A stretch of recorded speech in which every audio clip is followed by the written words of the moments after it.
پہ یعنی ہم بہت آگے بڑھ چکے ہوتے اگر ہمارے ہاں جمہوری تسلسل جو قائد اعظم کا یعنی خواب تھا اگر وہ پورا ہو جاتا تو اب تک یہ تاریخ میں گم ہو چکی ہوتی باتیں. لیکن چونکہ ہم نے جمہوریت ظاہر ہے وہ بندوق والے آئے. اب بندوق والے جب آئے تو انہوں نے پھر وہ مودودی والا جو ایک فکر اور وہ جو ایک تھا نا کہ ہم نے اس کو لیبارٹری بنانا ہے اور ریاست مدینہ بائی دا وے عمران خان کی ایجاد نہیں ہے, یہ تحریک پاکستان کا نعرہ ہے. اچھا, اور لیکن ریاست مدینہ کیا ہوگی کیسی ہوگی یہ قائد اعظم نے بتایا نہیں. اور پھر وہی ہوا کہ جب ریاست مدینہ کے نام پہ لوگوں نے ظاہر لوٹے اور مائگریشنز ہوئیں اور ظلم ہوا اور جو آپ کے علم میں ہے, تو وہ لوگ جو جب آئے تو اس کے بعد یعنی ان کا ریاست مدینہ کا اپنا ایک تصور تھا اور انہوں نے اس پر عمل شروع کر دیا. جیسا کہ میں نے پہلے گزارش کی کہ اگر الیکشن ہوتے رہتے تو یہ ماضی کی باتیں ہو جاتی ہیں, لیکن ان باتوں کو اٹھا کر پھر ہم نے دیکھا کہ خود ایوب خان نے یعنی قائد اعظم کی بہن فاطمہ جناح پر وہی الزام لگا دیے. آپ نے دیکھا تو یعنی قائد اعظم کی دستور ساز اسمبلی سے کی ہوئی تقریر, پھر ان کا چلے جانا, پھر لیاقت علی خان کا چلے جانا, پھر لیاقت علی خان کے قاتل کا چلا جانا, پھر قاتل کے انویسٹیگیشن کرنے والا وہ ڈی آئی جی کا جہاز ہی کریش ہو جانا, اور اس کے بعد ایوب خان کا فاطمہ جناح کو انخدار بھی قرار دینا, افغانستان کی ایجنٹ ہونے کا تانا لگانا اس کو. اچھا, پھر اس کے بعد ایوب خان صاحب نے اس بدنامی سے جو انہوں نے بندوق کے زر پہ قائد اعظم کی بہن کو ہرا کے وہ طاقت میں آئے تھے, اس بدنامی کو یعنی کم کرنے کے لیے آپریشن جبرالٹر شروع کیا, جس سے 65 کی جنگ کا پاکستان کو بھگتنی پڑی اور ہمارا بیڑا غرق ہو گیا. جھوٹ ہم آج تک بولتے ہیں کہ ہم جیتے تھے. کون سی جنگ جیتے تھے ہم خود کارگل کی طرح. کارگل ایک ری پلے تھا آپریشن جبرالٹر کا.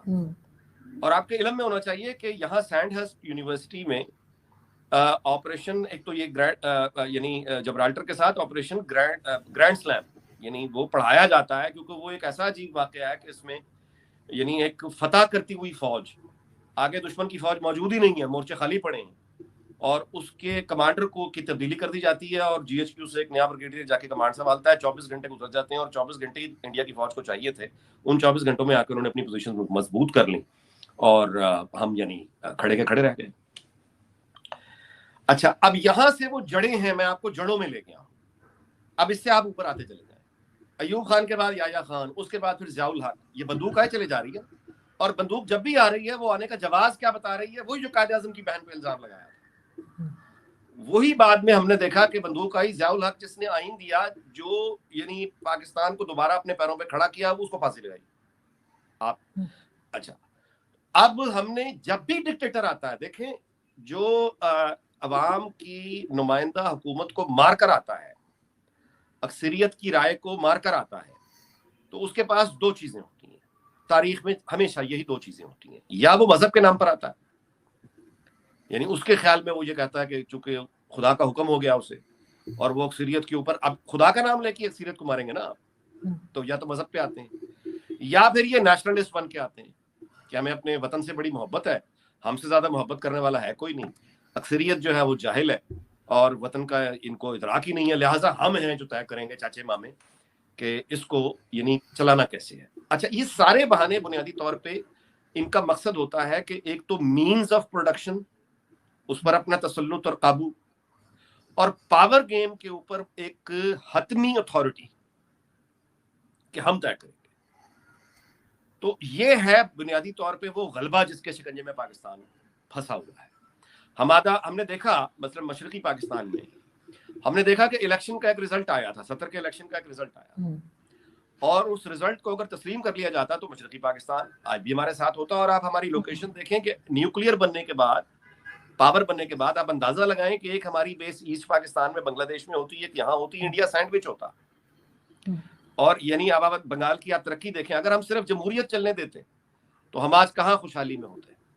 لیکن ہم نے پاور ٹرانسفر نہیں کی اپنے لوگوں کو, اقتدار بنگالیوں کو نہیں دیا, خود نہیں دیا, انڈیا کو دے دیا, اور انڈیا کے تھرو بنگالیوں نے ہم سے اقتدار لیا. ہمیں اس پہ کوئی اعتراض نہیں ہوا, بلکہ ہم بڑے آرام سے بندوقیں رکھ کر اور پیس کے ساتھ, امن کے ساتھ, کیونکہ انڈیا بیچ میں آ گیا تھا اور انہوں نے پاور دلوائی تھی.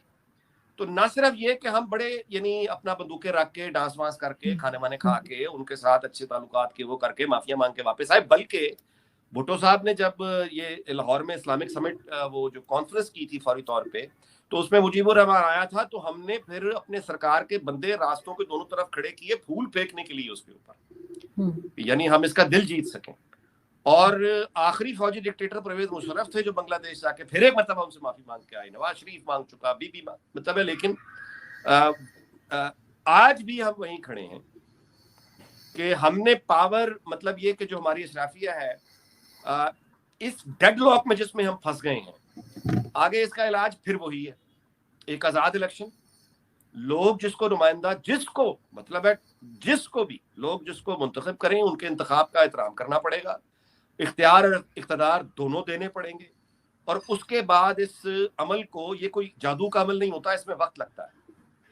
جمہوریت کوئی جادو کا عمل نہیں، تو اس میں آہستہ آہستہ بہتری کی طرف ہم چل پڑیں گے. لیکن ظاہر ہے ہمیں یہ قبول مطلب ہماری اشرافیہ کو یہ قبول نہیں ہے.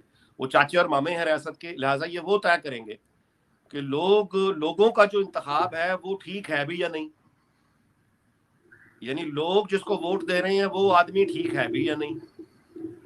تو اگر اکثریت یہ کہہ رہی ہے مثال کے طور پہ کہ نواز شریف ٹھیک ہے تو نواز شریف غدار ہو جائے گا. اکثریت یہ کہہ رہی ہے کہ مریم ٹھیک ہے تو مریم غدار ہو جائے گی. اکثریت یعنی ان سے بھی کوئی ذاتی دشمنی نہیں ہے نواز سے یا مریم سے، یہ لوگ تو بڑے لاڈلے تھے. پرابلم ان کے ساتھ یہ ہو رہی ہے کہ انڈیپینڈنٹ کیوں ہو رہے ہیں. اب میری بات، تو اس لیے ایک طریقہ تو جو گریڈ لاک پہ ہم پھنسے ہوئے ہیں کہ آپ آج الیکشن کرا دیں اور مطلب معاملات درست ہونے کی جانب چل پڑیں گے. لیکن کیا ایسا ہوگا؟ بالکل نہیں. ہمارا ماضی یہ ہے کہ ہم نے انتقال اقتدار کو پرامن طریقے سے نہیں دیا. جنگ کی صورت میں صرف ایک دفعہ دیا اور مشرقی پاکستان یعنی جب علیحدہ ہو گیا تو ان کو دیا. اب بھی وہی ہوگا، یعنی انتقال اقتدار اگر ہوگا تو وہ پرامن نہیں ہوگا، انتخاب سے نہیں ہوگا، ووٹ سے نہیں ہوگا. وہ لبیک جس راستے پہ چل رہی ہے مسلم لیگ نون، آخر کار اس راستے پہ یا تو چل پڑے تو پھر ہو جائے گا، یا یہ کہ پھر لوگ اٹھ کے سب کچھ ہی ختم کر دیں ایک دفعہ. تو ممکن ہے پھر وہ راکھ میں کھنڈرات میں سے جو نیا نکلے نظام وہ 40 50 35 40 سال میں دوبارہ سنبھل جائے.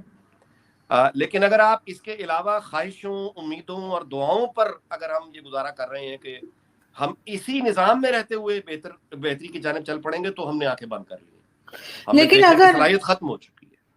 لیکن سر اگر لوگوں کی سوچ ہی ایسی ہو گئی ہے کہ لوگ اٹھ کے کسی کو بھی مار دیں گے اور ان کو پتا ہے کہ اگر ہم نے مار دیا تو ہمارے اوپر پھول پھینکے جائیں گے، ہمیں اور ہیرو بنا دیتے ہیں قاتل کو. جب انتقال اقتدار پرامن طریقے سے نہیں ہوگا، ووٹ کے ذریعے نہیں ہوگا، صرف بندوق ہی نے عزت دلانی ہے، تو پھر بندوق کے مقابلے میں بندوق ہی اترے گی نا. تحریک طالبان پاکستان اتر آئے نہیں، یہ تو ٹی ایل پی والوں کا تھا نا، یہ تو ٹی ایل پی والوں کا پوسٹر وہاں لگا تھا جو نکالا انہوں نے. جی یہ ایک ہی ہے، یہ تحریک طالبان پاکستان، ان کو بھی یہی سمجھ آئی ہے کہ بندوق کے ساتھ اور بموں کے ساتھ ہی ان کی عزت ہوگی. یہ لبیک والے جان گئے. لیکن اس طرح سے کسی کو مار دینا سر، اس طرح سے کسی کو مار دینا، کسی کو جلا دینا، یہ بڑھے گا. یہ بیسیکلی یہ انہوں نے بھتے لینے ہیں. یہ سیالکوٹ میں جو یہ ہوا ہے، سیالکوٹ پہلے سمجھ لیں سیالکوٹ ہے کیا. سیالکوٹ جو ہے یہ ہماری تھوڑی بہت جو ایکسپورٹ ابھی ہو رہی ہیں یہ سیالکوٹ سے ہو رہی ہیں. جو ہم لیدر ایکسپورٹ کر رہے ہیں، کچھ سپورٹس گڈز ہیں، جاگرز ہیں، فٹ بال ہیں. اچھا، اس کے علاوہ یہ میڈیکل کے جو سرجری کے لیے آلات ہیں، یہ چوریا کاٹے، یہ ہم بنا کے سیالکوٹ سے ایکسپورٹ کرتے ہیں. اور سیالکوٹ کے جو ایکسپورٹرز ہیں انہوں نے آپس میں چندہ پیسہ اکٹھا کر کے انہوں نے اپنا ایئرپورٹ بنوایا، انہوں نے خود پیسہ اکٹھا کر کے اپنی موٹر وے بنائی. اس کی وجہ یہ ہے کہ وہاں پہ جو فیکٹریز ہیں، مثال کے طور پہ وہ جرمنی میں سامان بیچتے ہیں، جرمنی میں یورپی یونین کے لاز ہیں، تو جو لوگ ان سے سیالکوٹ سے یہ خرید رہے ہیں ان کا سامان، وہ اپنے انسپیکشن کے لیے لوگ بھیجتے ہیں سیالکوٹ، جو جا کے وہاں دیکھیں کہ کیا ان فیکٹریوں میں جہاں سے ہم سامان اٹھاتے ہیں وہاں پہ کوئی چائلڈ لیبر تو نہیں ہو رہی، وہاں پہ کوئی لیبر کے ساتھ کوئی یعنی فیئر ٹریٹمنٹ ہے یا نہیں، وہاں پہ وہ انوائرمنٹ کو کوئی نقصان تو نہیں پہنچ رہا. تو ان کے لوگ چونکہ آرڈر دینے والے سیالکوٹ آتے ہیں جاتے ہیں، تو سیالکوٹ والوں نے یعنی اپنے شہر کو خود ہی اپنے پیسوں سے سنوارا تاکہ ان کی ایک کریڈیبلٹی بنے اور وہ ایک اعتماد کے ساتھ دنیا کو سامان بیچ سکیں. اب سیال کوٹ میں جو یہ ہوا ہے اس کے بعد آپ مجھے بتائیے کہ یہاں انسپیکشن کرنے کے لیے کون آئے گا؟ جب وہ انسپیکشن کرنے کے لیے یہاں سے وہاں کوئی نہیں جائے گا تو پھر وہ آرڈرز کینسل ہوں گے.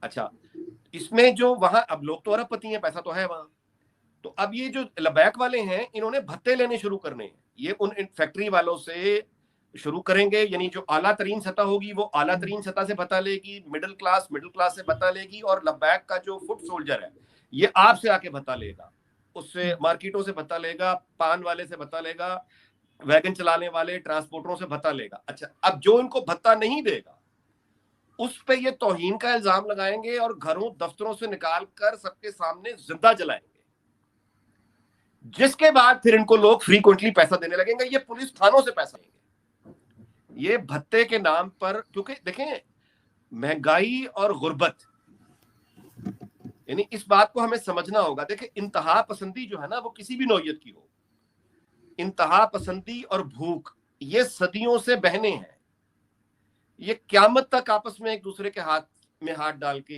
یہ چلیں گی. بھوک, غربت اور انتہا پسندی یہ دونوں ہمارے ہاں یعنی ظاہر ہے کہ اپنے عروج پر ہیں. تو جب یہ دونوں اپنے عروج پر جا کر ہاتھ ملاتی ہیں تو اس کے بعد پھر یہ ہر اس یعنی فرد کو کھا جاتی ہیں. یعنی جس کے پاس ایک گاڑی بھی ہے وہ بھی ان کا مجرم ہے, جس کے گھر میں 2-4 اے سی لگے ہیں وہ بھی ان کا مجرم ہے, جو آدمی باہر جا کے کچھ برگر کھا لیتا ہے, چائنیز کھا لیتا ہے, وہ بھی ان کا مجرم ہے. تو یہ بھتے لینا شروع کریں گے, یہ حملہ آور ہوں گے, یہ مطلب ہے کہ کسی بھی حد تک جائیں گے. اچھا اب آگے پھر 2 باتیں آتی ہیں. نمبر 1 کہ کیا پاکستان کی ریاست اور اداروں میں اتنا دم اور خم رہ گیا ہے کہ وہ ان سے اکیلے لڑ لیں؟ جب چین یہ کہہ چکا ہے, چین آپ جانتی ہیں نا کہ داسو کا جو اٹیک ہوا تھا اس کے بعد چین آفیشیل اپنے ٹویٹر اکاؤنٹ سے یہ آفر کر چکا ہے کہ Chinese missiles and army are ready to assist our Pakistani brethren to fight terror on their soil.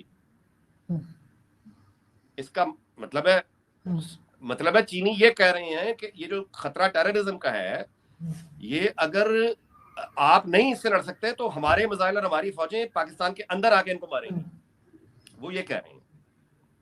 اچھا اب ہم اس فرض کی اب میں اس بات کو اپنی معلومات اور علم کے مطابق, اندازہ نہیں ہے خیالوں میں, یہ خیالی پلاؤ نہیں بنا رہا, یعنی میں اپنی انفارمیشن, ٹھوس انفارمیشن کے مطابق آپ کو بتا رہا ہوں کہ ہمارے ریاستی اداروں کے پاس اتنی طاقت اور سکت بالکل موجود ہے کہ ایکسٹریمزم کا خاتمہ یہ کر سکتے ہیں. قوم کو ملا کر یہ ان لوگوں کو یعنی مطلب ہے ان سے مقابلہ کر سکتے ہیں, لیکن اس کے لیے قوم کی ایک سپورٹ چاہیے, پولیس کو بھی, حکومت کو بھی, فوج کو بھی. ان کو قومی حمایت چاہیے اس طرح کے لوگوں سے لڑنے کے لیے, کیونکہ یہ جو آپ نے فوج اب تیار کر لی ہے اس کے اندر وہی پاکستان کی جڑوں میں جو سوال بیٹھا ہوا ہے کہ آپ پہلے مسلمان ہیں یا پاکستانی ہیں. یہ سوال یعنی فوجی ڈکٹیٹروں نے اور ملا نے پیدا کیا کہ اگر آپ پہلے پاکستانی ہیں. اب اگر آپ دیکھیں نا چودھری نثار جیسا آدمی مثال کے طور پہ وہ 100 دفعہ کہہ چکا کہ پہلے میں مسلمان ہوں بعد میں پاکستانی. گویا یہ دونوں ایک دوسرے سے کے متضاد کوئی چیزیں ہیں. یعنی یہ اس طرح سے بات بنا کر پیش کی جاتی ہے کہ جیسے اسلام کچھ اور ہے, پاکستان کچھ اور ہے, اور آپ کو ان دونوں میں سے کسی ایک کا انتخاب کرنا ہے.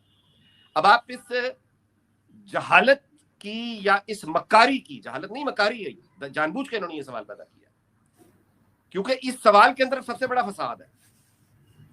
آپ کسی آدمی کو یعنی یہ پوچھ رہے ہیں کہ وہ پہلے کسی کا بیٹا ہے یا کسی کا باپ ہے.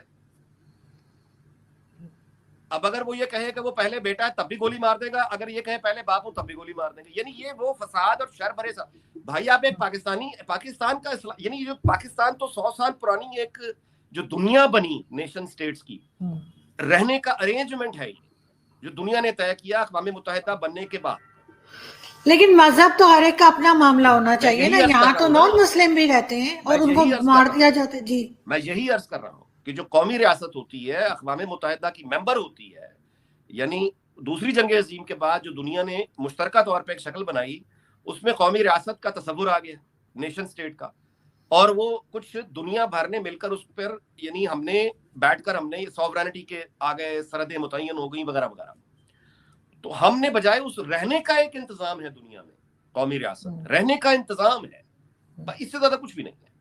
اس کو ہم نے اٹھایا اور اسلام کے مقابل کھڑا کر دیا. اسلام جو کہ پاکستان کے لیے نہیں اترا، اسلام پوری انسانیت کے لیے ہے اور قیامت تک رہے گا. اس کو ہم نے پکڑ کے سیاسی مقصد استعمال کر کے اس کو بند کیا بوتل میں. اب یہ لوگ نکل آئے ہیں. بہرحال ان کے نزدیک کروڑوں میں ایسے لوگ ہیں، یہ یعنی اس کو آپ معمولی بات نہ سمجھیے گا، یہ کروڑوں میں ہیں جو یہ سمجھتے ہیں، واقعی یہ سمجھتے ہیں، دیانتداری سے سمجھتے ہیں کہ وہ پہلے مسلمان ہیں اور بعد میں پاکستانی ہیں، اور پاکستان کا ہر وہ قانون، پاکستان کا ہر وہ شہری، پاکستان کا ہر وہ ادارہ جو ان کے تصور اسلام کے راستے میں حائل اور رکاوٹ ہے، اس کو مارنا یہ مطلب ہے اپنا فرض سمجھتے ہیں، اور اس کے بعد جنت میں جانا لازمن سمجھتے ہیں.